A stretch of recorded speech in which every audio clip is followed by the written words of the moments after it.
Welcome to the Unit Economics Podcast. I'm Josh Stabinsky. On today's episode, I sit down with Zoya Virani, Head of Growth at CPGD, one of the longest-running consumer brand directories and media platforms focused on emerging CPG companies. In this conversation, we get into what it actually looks like to run a curation-driven business in a category that doesn't scale cleanly, including how they decide which brands make it into the newsletter, what their audience actually looks like across founders, investors, and agencies, and why that distribution layer has become more valuable over time. We also spend time on the mechanics behind their model, from events and sponsorships to the investor newsletter and deal flow portal, including how they've already facilitated millions in deal flow and what it takes for a brand to stand out when there's that much inbound competition. Lastly, we talk through the tension at the center of the business, which is how you grow something built on taste and trust without diluting the very thing that makes it work. I learned a lot during my conversation with Zoya, and I hope you enjoy it as much as I did. Zoya, thank you so much for taking the time to do this today. If you wouldn't mind just starting with a brief background on yourself, that would be great.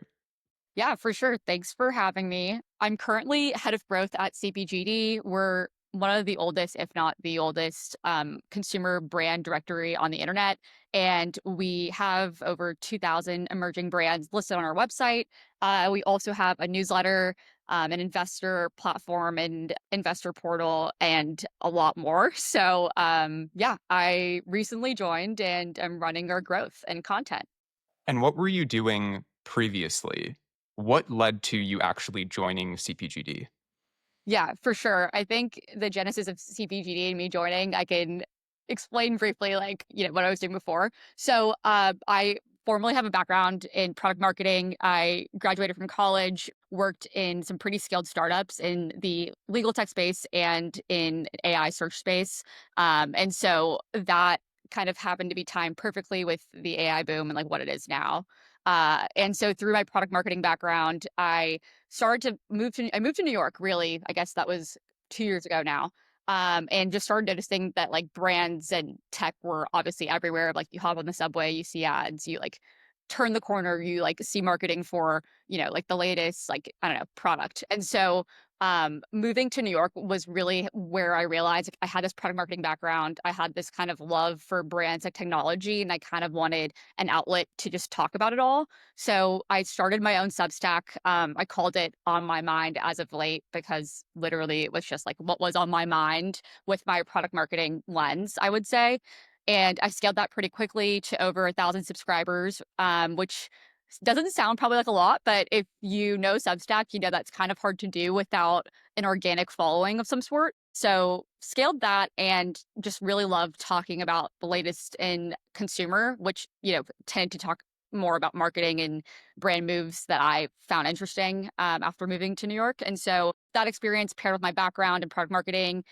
And then I got an email from CPGD saying, I think Andrea, our CEO, was looking for a chief of staff for someone to come on and really scale CPGD. It'd been around for a long time. There was kind of this opportunity where she wasn't able to put in full-time effort into it anymore. There was this opportunity to join the team. And so, yeah, that's kind of how I got into CPGD and how I found it. It was literally through my inbox. And I'd been subscribing for like years before that. When you joined, was there anything that was immediately clear that you felt like, okay, I need to jump in and fix this right away?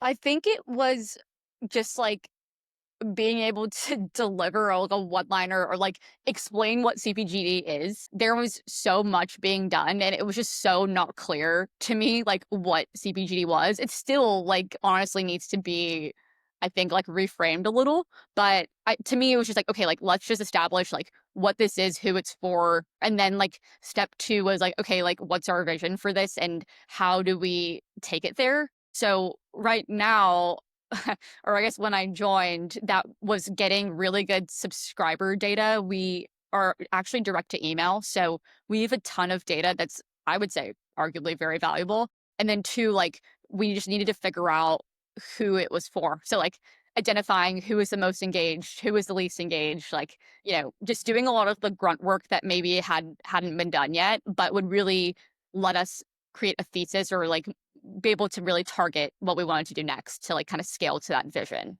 For listeners that might not be familiar with all of CPGD's offerings, can you please list them and then we can get into it in a little bit more depth. I would say the core of it is the newsletter, which is we highlight 5 brands to your inbox every week, emerging CPG brands. That's at a very basic level. It's 1, the newsletter. 2, directory.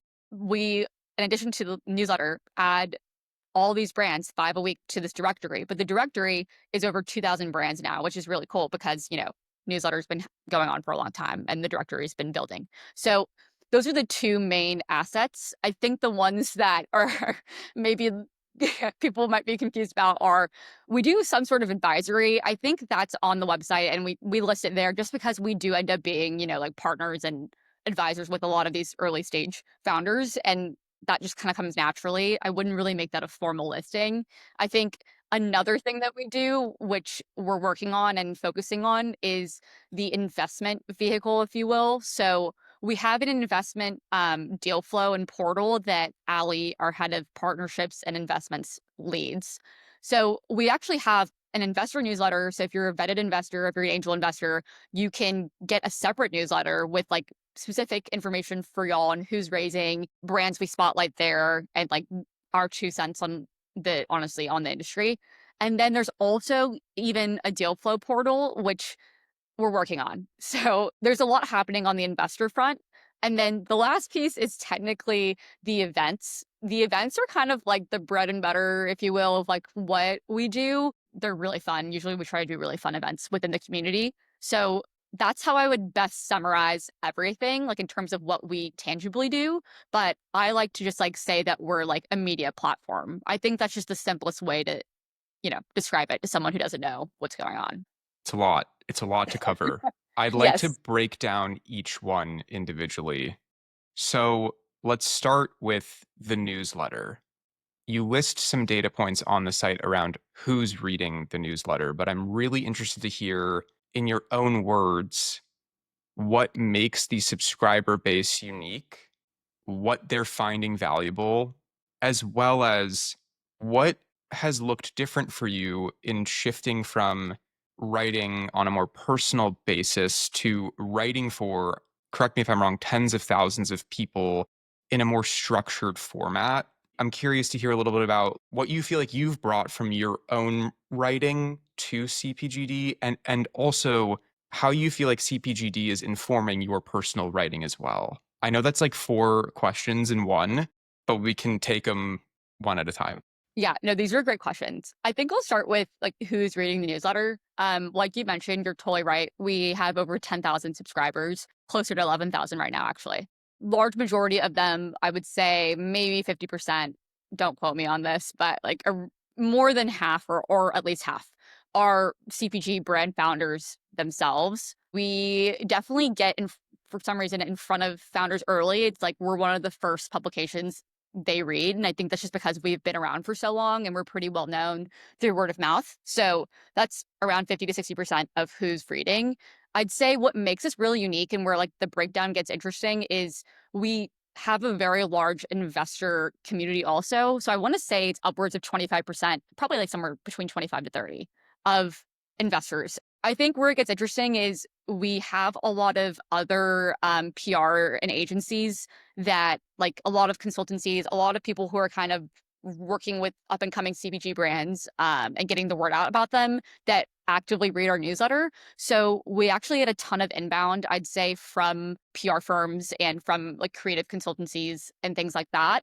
We straddle just like a very diverse range of readers. And like, I think that what all of them and like what the through line is that they all are just constantly interested in like only the five, deals that we spotlight consistently. So whenever we do list a brand on there, it's like, you know, we see the click rate, we see how high it is, and we also just see how much interest there is. So I think it's almost like that is really what's most important. It's just like who gets listed. And then it kind of sparks this curiosity of like, okay, like why are these the only 5 that they're listing? I think that like my personal Substack has just been a place where I've developed my own voice, if you will. Obviously, writing for 10,000 people is like completely different. Like people have opinions. I get responses all the time on things I write. But I think through CPGD, it's just like I have to know why something is going to go into the newsletter and like why I think someone deserves to know about it versus obviously like when it's my own personal newsletter, it's like literally everything that's on my mind. So it doesn't need to be as filtered. But I think like assigning that value and being like, okay, like why does someone need to know about this? Like why is this interesting? Makes me just like a better overall thinker and editor. I think both are really important. But yeah, I think it's a balance I'm still figuring out. I think that they both kind of like feed each other, if you will. But it's definitely a tricky balance now because I find myself writing, writing on a weekly basis is completely different than like when you want to. So my personal Substack's been, maybe suffering the consequences a little of writing every week for CPGD. You alluded to, I don't know if I want to call it proprietary, but some really valuable data that you are collecting. I'd love to hear more about what that looks like. Yeah, I think that because we're direct to inbox, you just get so much more, I would say, like insight and I would even say like responses because, when you're showing up in someone's email, they feel like directly tied into it. And so I think what Andy has done a really good job of throughout the years is just like keeping track of an insane amount of data. We have a very unique subscriber base. I think that one of the biggest value props is probably our data set. But beyond that, it's honestly just a very active and engaged community. Whereas, like, at least for me, like when I'm reading a newsletter like on Substack, I'm not really feeling so inclined as to like comment and reach out unless like there's like this genuine personal tie. And I think like when something's showing up in your inbox every week and you've been reading it for 5 or 6 years, like people almost have this like relationship with CPGD, which is almost like borderline sometimes parasocial. But anyway, not important. Let's shift gears a little bit now and talk about the investor portal, the deal flow portal that you're working on. What does that actually look like for listeners who might not either be familiar with that term or what that actually might look like in practice? Yeah, for sure. So right now, essentially, if you're like a founder, a CPG founder, so anything in consumer, well, to clarify, and you're raising for your company, you basically can reach out to us and just let us know, literally so informally. Usually someone will email us, people will text us, and then Ali, our head of investments, will put that in a newsletter that goes out to, I want to say, I mentioned like 20 to 30% of our subscriber base. So like a core level, that's essentially what's just happening is like we're curating deal flow. We've done the math, and actually, it's an interesting fact. Like we've facilitated over $2 million in deals through the CPGD network alone, which is a pretty crazy stat, I think, because it could be even more than that. That's just what we're ballparking, and a lot of that's again, it's informal. We're connecting founders to capital. And that comes across in the newsletter that we put together. And then also in the portal, which is free right now. So that's kind of what's happening behind the scenes. What patterns do you see around what makes a successful pitch or submission to the portal versus an unsuccessful one? I think, I mean, kind of a trivial answer, but like definitely the founder. Like, I think it's the founder and like I think it's the person who's like building it and like their conviction and their vision for the company. But and like something a nuance I would add is also just like, are they kind of almost like so infatuated with it that they're kind of just like almost borderline starting a movement over their CPG product? I think like there's so many trends, so many hype cycles within CPG where I at least find it really interesting when a brand or, a founder can really like articulate like not only, their moat, but also why they think everyone should be obsessing over it because it's just becoming more and more important. So, an example I think of this company called Alia Health, and Maya is the founder. She's making EVOO, like single olive oil shots essentially, but she's framing it right, like as like a health company. Like, I think that the framing of maybe like an everyday product and like the obsession over it is kind of what I think makes a deal or, makes someone stand out to me just because we are getting so many, I mean, so many pitches and so much deal flow every week that that's what I look for.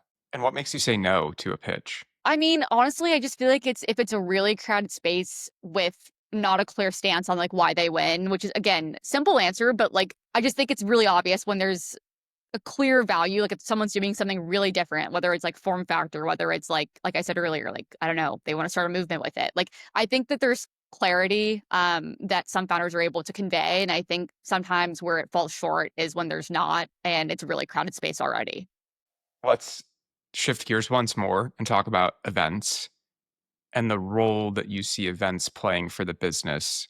So, what are some example events that you've put on, and what did both CPGD and the attendees get out of that experience? Yeah, no, it's a great question. We do a lot of events. We try to make them honestly really fun. We did a cooking class at the Bonsai HQ a couple months ago. We did like a founder spa day at Othership like last week. We keep all the events free, and like that's kind of something that's in the ethos of CPGD is that it's always free for founders. Like we want to be there, first phone call, first like I don't know, like we just want to be there for them, and so like we don't charge to come to events at all. And so we actually end up partnering a lot of times and getting sponsored by usually like tech companies that are in the space, and then put on events that are more intimate, usually less than like I want to say it's around 30 people. So less than 30 people, just so like people can actually meet each other. And that's actually how we make a lot of our revenue is through putting on just like good events with good partners. I want to get into your various revenue streams and how you see scaling the business in that regard. But before we do, when I think about the three sort of pillars that we just discussed, there's this clear through line of curation.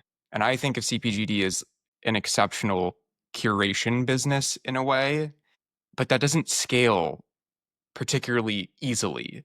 So I'm wondering how you're thinking about keeping such a strong sense of curation while also being able to build something much larger. Yeah, no, I think that's a really important question that's kind of just showing up everywhere with, VC, within AI, like within all spaces is like, how does taste scale? And like, I mentioned thing testing earlier. I like honestly, I think of ShopMy like they've built a whole platform on taste and like scaling taste, quite literally.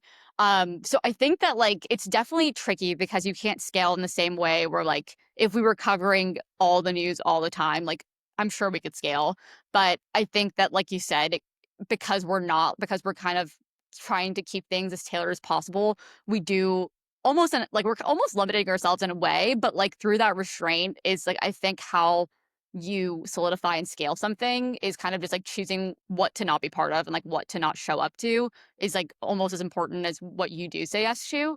But yeah, I mean, and lies the dilemma that you mentioned of like you can't scale as fast as you would like to. And I think that like what we're working on and what we're focused on is going to be the investment side of this because I think it's a really key piece to monetizing kind of the system and ecosystem that we've built and also just like spotlighting it more because it's already, already being done. But to me, that's like a really easy growth lever that we can leverage without further complicating things and also like to help us scale. I'm interested to get into your revenue streams as well. I think this is really helpful context setting on the business overall because it's funny. In some ways, it's quite simple, but then in other ways, it is complex and there are a lot of moving parts. And so from the outside looking in, I feel like it could be like maybe a little bit opaque or daunting to try to figure out like what's going on under the hood. So talk to me a little bit more about what your various revenue streams look like.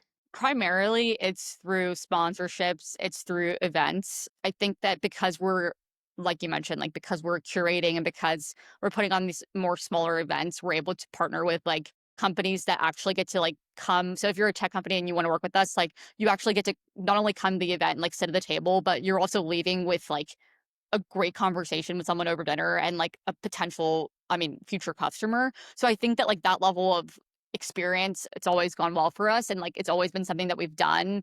And also like it kind of serves both sides, right? So like founders are able to like connect and bond and also find a new tool that like could be helpful to them.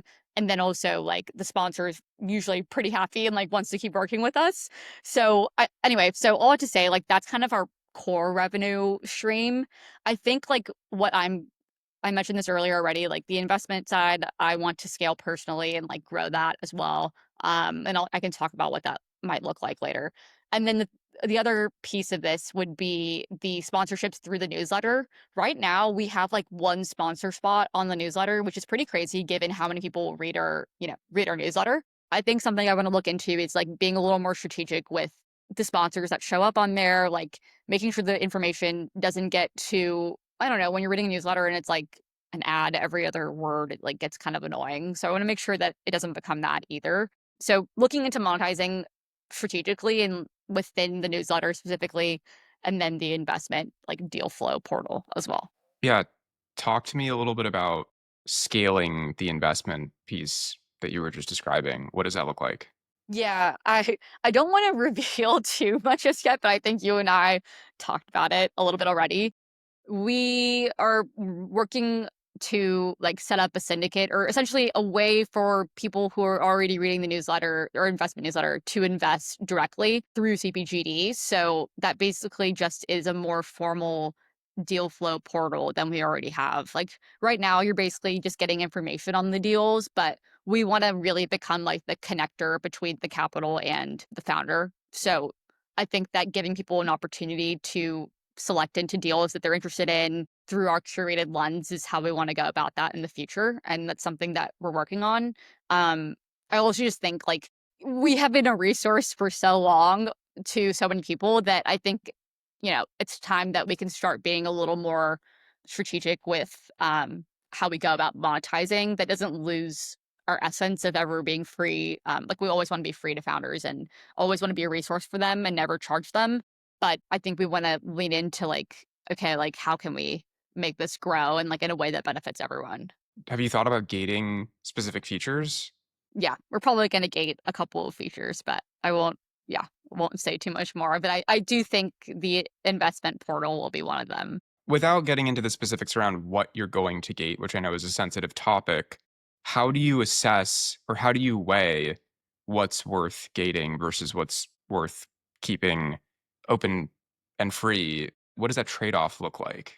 Yeah, I mean, before we make any decisions, at least the way I've thought about it since joining is like I want to give it a couple months before I act on anything. So I think that what I've observed over the last couple months and just like pure data is just like, okay, like people are finding this investor deal flow portal and newsletter to be super valuable. We get a lot of engagement from it. We have an active network. They want more, like the appetite's high, but we only figured that out through talking to them and like really, paying attention to like what was working.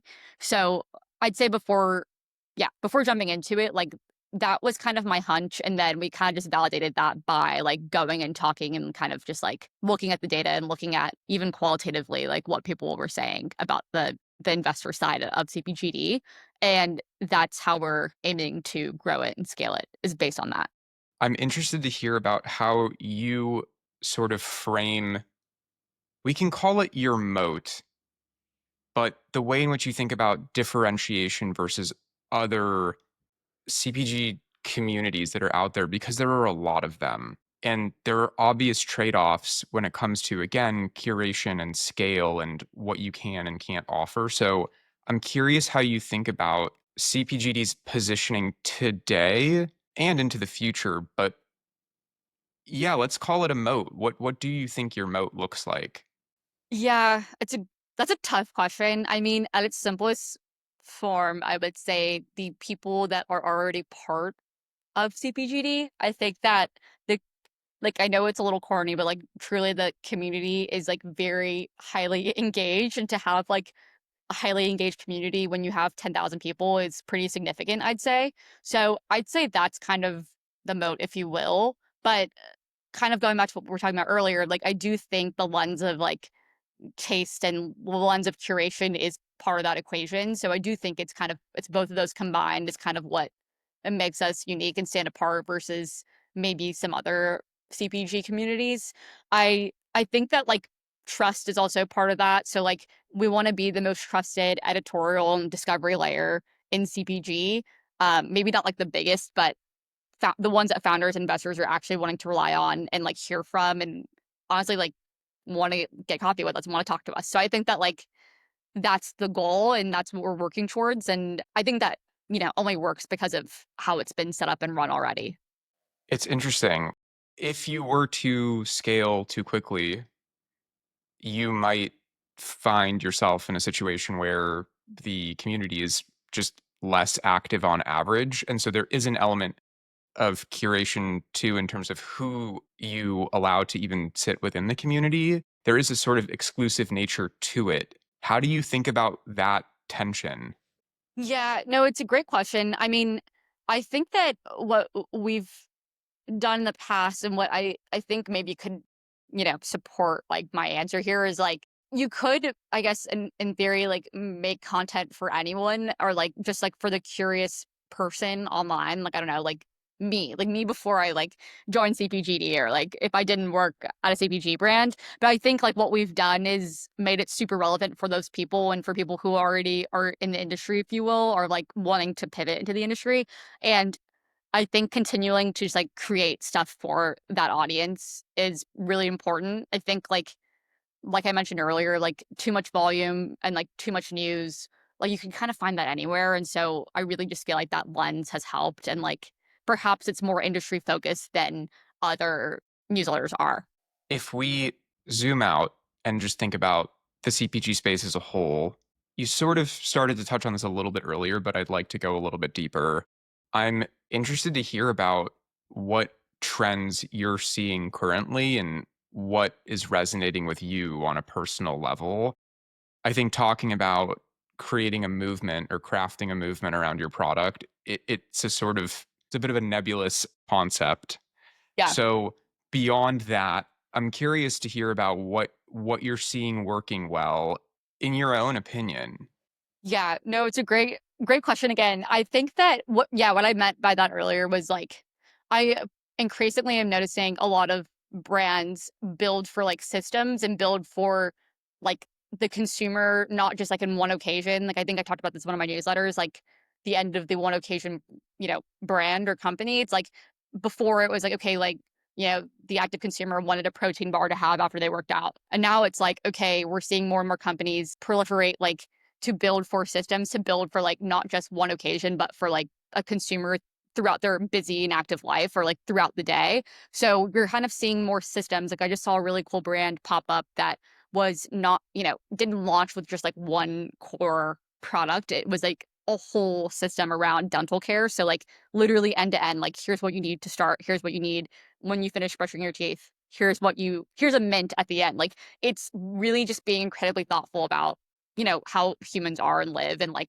maybe just like getting ahead of that and starting to build more systems as kind of their launch. So that's kind of like one example of what I'm seeing and what I meant by like movements. It's like just meeting maybe the consumers where they are now. And like I think that's been a big shift that I've noticed lately, especially in a lot of the newer brands that are like, I'm talking to and reading about. So this is sort of a leading question.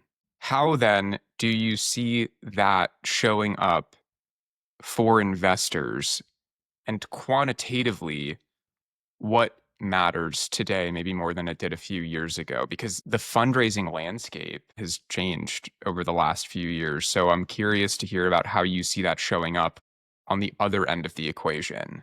It's definitely I don't know, they're looking to I mean, one, to us, obviously, because we're seeing everything that's coming out, but, like, I do think they're looking, to see if something is really sustainable or not, or, like, there's so many trends these days, especially within CPG, where they're really trying to figure out, like, okay, like, is this newest product, like, actually durable and, like, what our take is on that. I think that that's always what people are, we're always looking for like, okay, like is this company gonna exit? Is it gonna have whatever like basic standard things of what you want when you invest into something? But I do think that perhaps like I said earlier, like the ask has shifted a little bit and the durability is really more of a focus now because of how fast things are moving, especially within CPG. Are you comfortable speaking about your personal angel investing, not like the numbers or who you've invested in, but just like thematically? Oh, yeah, for sure. The one I've invested in so far personally is Gia, which to me, it just met all of my personal criteria on, brand, founder, team, also product. Like I'm an avid Gia fan. I have Gia like right here and just really love the mission of what they're doing and honestly how it tastes too. It's great. So that's the one that I've personally invested into. And in the future, like hope to do more of that. And especially through what we're launching with CPGD. Like personally want to get more involved there. But yeah, I mean it's mostly for fun right now. I think you're the first non founder, at least among the CPG related guests that I've had on the show. I think you're the first non founder that I've had, which is really exciting. I don't want to just necessarily exclusively only talk to founders. So I'm curious to hear about, as an operator who is now sort of co running this business, what the most challenging aspect of coming into an existing business was, as opposed to starting something from scratch? Yeah, I mean, I think I'm used to kind of inheriting the businesses that I end up into. I mean, I think that comes from my background in early stage startups, like kind of coming in and then like figuring out the puzzle pieces. I think that's where I find a lot of like personal energy and like joy in. Like I like kind of figuring that out personally and like being at that stage. I think this is a little different, right? Like as you mentioned, because it's kind of like I'm at the wheel now with Andy. But I really do think the lens of like having to be super cross functional, having to like think about product in all ways through like product marketing and my background there has really helped. Even in like just honestly in terms of how I think about systems and like how I thought about things joining CPGD as well. And yeah, my focus was really just to like figure out how we grow and scale like without losing our, our bread and butter. And then also kind of bringing just like systems into place. Like there's a lot happening. So like, how do we really zero in on like the ones that matter and invest in those more? And what's been the biggest surprise since joining? I mean, there's so many. I think to me, this is probably a little more granular than like what you were expecting. But I do think like I used to maybe not know as much about like how early distribution mattered, especially within CPG, like where you show up like even pre-launch and like the first week of launching is so vital to like who finds out about your brand and like your customers. I think an example of that, the reason I'm thinking about that right now is there's water brand called Lunin. I'm a big fan. I think they've had a really, really smart launch. I haven't personally talked to the founder yet. Ali has, but really smart where they're showing up. And yeah, obviously the branding is great.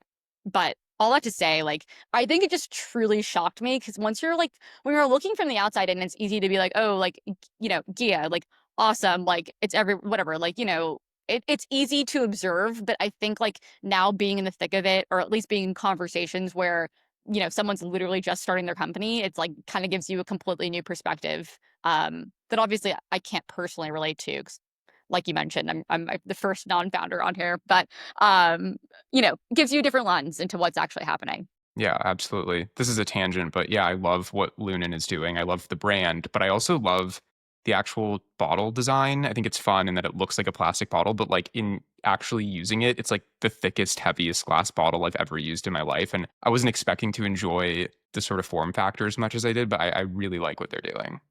Yeah, and also like they're able to somehow price it like you looking at it like immediately you're like, oh, that's probably like a $20 bottle of water. But then when you realize it's not, it's kind of like the genius I think in it. I wonder if they'll be on your podcast next. I'd love to have them on the show.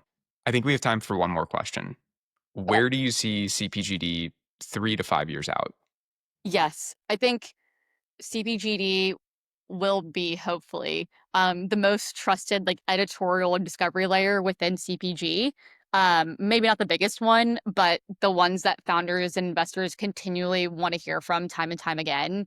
I think that within that also, like within that answer, like I would really like to see us being also just like a very trusted resource for investors as well, not just like founders and the community that we do have. We've already facilitated 2 million plus in deals. And so I just think there's a lot of potential for where this could go. But through it all, I really just want us to be like the destination and the voice for founders and for the community also. So yeah, I think just kind of being the go-to is really the simple answer. I lied. I have a follow up based on that response. What do you anticipate being the biggest hurdle in achieving that goal? I think it ties back to our revenue model because, like I mentioned earlier, we do a lot of events and those help kind of with how we all get paid. But I do think that we're gonna have to kind of reroute that process or like I don't want to say like stop doing events, but like, when we do events, want to be super strategic and maybe like not so frequently. So maybe like we have like one big event a year. All I have to say, I think that we'll need to rework our current revenue model and like just see how that goes because I do know that our events are loved, but sometimes I think quantity is the enemy of quality. So maybe we should look at that a little more. Very nicely put.